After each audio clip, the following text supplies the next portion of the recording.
audio jungle.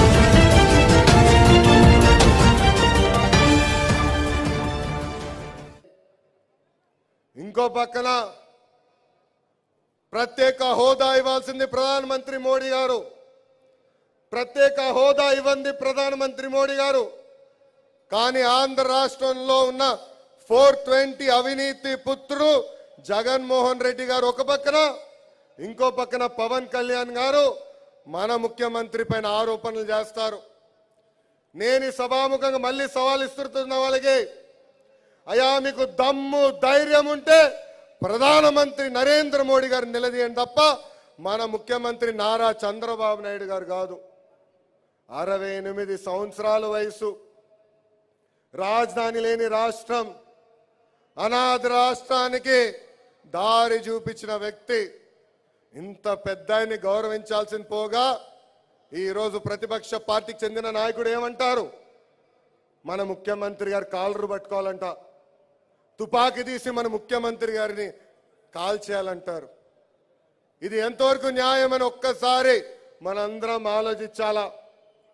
అందుకే జగన్మోహన్ రెడ్డి గారి పేరు నేను మార్చడం జరిగింది. ఆయన పేరు జగన్ మోడీ రెడ్డి గారు పెట్టాను నేను. ఏంటి జగన్ మోడీ రెడ్డి గారు పెట్టా. ఎందుకంటే కర్ణాటక ఎన్నికలు ఒక దశలో బీజేపీ పార్టీ గెలుస్తుందంటే తపాసులు కాల్చింది బీజేపీ కార్యకర్తలు కాదు, వైకాపా కార్యకర్తలు. ప్రధానమంత్రి నరేంద్ర మోడీ గారి కాపలా కాసేది మన ఆంధ్ర రాష్ట్రంలో జగన్ మోడీ రెడ్డి గారు. ఇంకో పక్కన మనం ఎన్డీఏ ప్రభుత్వం నుంచి బయటికి వచ్చిన వెంటనే పవన్ కళ్యాణ్ గారు స్క్రిప్టే మార్చేశారు. అంత ముందుల వరకు అద్భుతమైన ప్రభుత్వం, అద్భుతమైన పరిపాలన అని చెప్పిన వ్యక్తి ఈ రోజు మన ముఖ్యమంత్రి గారి పైన ఆరోపణలు చేస్తాం జరిగింది. అతి చిన్న వయసులో నాకు అద్భుతమైన అవకాశం మన ముఖ్యమంత్రి గారు ఇస్తాం జరిగింది. నేను పుట్టిన నాటికే మా తాతగారు ముఖ్యమంత్రి, నేను చెడ్డి వేసుకుని స్కూల్కి వెళ్ళే టైంలో మా నాన్నగారు ముఖ్యమంత్రి. కానీ ఏనాడు నా పైన ఒక్క అవినీతి ఆరోపణ రాలేదు. ఈ రోజు చూస్తే అర్థం పర్థం లేని అవినీతి ఆరోపణలు. ఒకటి కాదు 2 సార్లు అడిగా, అయ్యా సాక్ష్యాధారాలతో సహా ప్రజలు ముందల పెట్టని తప్ప ఇలాంటి ఆరోపణలు చేయదని చెప్తే ఒక్క ఆరోపాన్ని కూడా నిరూపించలేని ఘనత 420 జగన్మోహన్ రెడ్డి గారి బ్యాచ్. ఇట్లా చెప్పుకుంటా పోతే అనేక విషయాలు మనం మాట్లాడుకోవచ్చు. ఇంకో పక్కన ఈరోజు ఆయన మన జిల్లాలో పాదయాత్ర చేస్తున్నారు. వాస్తవాలకి దూరంగా ఉంటారు ఆయన. దొంగ అబ్బాయి దగ్గర దొంగ పేపర్ ఉంది. నిన్నగాక మొన్న ఆంధ్ర రాష్ట్రానికి ప్రపంచంలోనే అతిపెద్ద ఎలక్ట్రానిక్స్ మ్యానుఫ్యాక్చరింగ్ సంస్థ ఫ్లెక్స్ని తీసుకొస్తే వాళ్ళ పేపర్లో రాసే పరిస్థితి లేరు. ఈ రోజు మళ్ళీ పేపర్లో రాసి నా పైన ఆరోపణలు చేస్తారు. ఇది ఎంతవరకు న్యాయమో ఒక్కసారి మన అందరం ఆలోచించాల్సిన అవసరం ఉంది. ఈరోజు వైకాపా పార్టీ ఒక డ్రామా పార్టీ.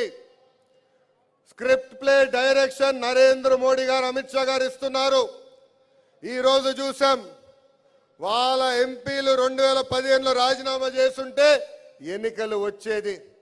కానీ కరెక్ట్గా చూసుకున్నారు, సంవత్సరంగా ఇంక ఎన్నికలు ఉన్నాయనగా రాజీనామా చేసి ఈరోజు తప్పించుకుని తిరుగుతున్నారు.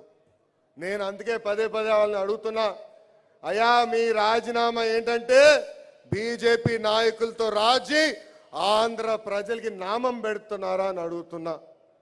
ఒక్కసారి ఆలోచించండి.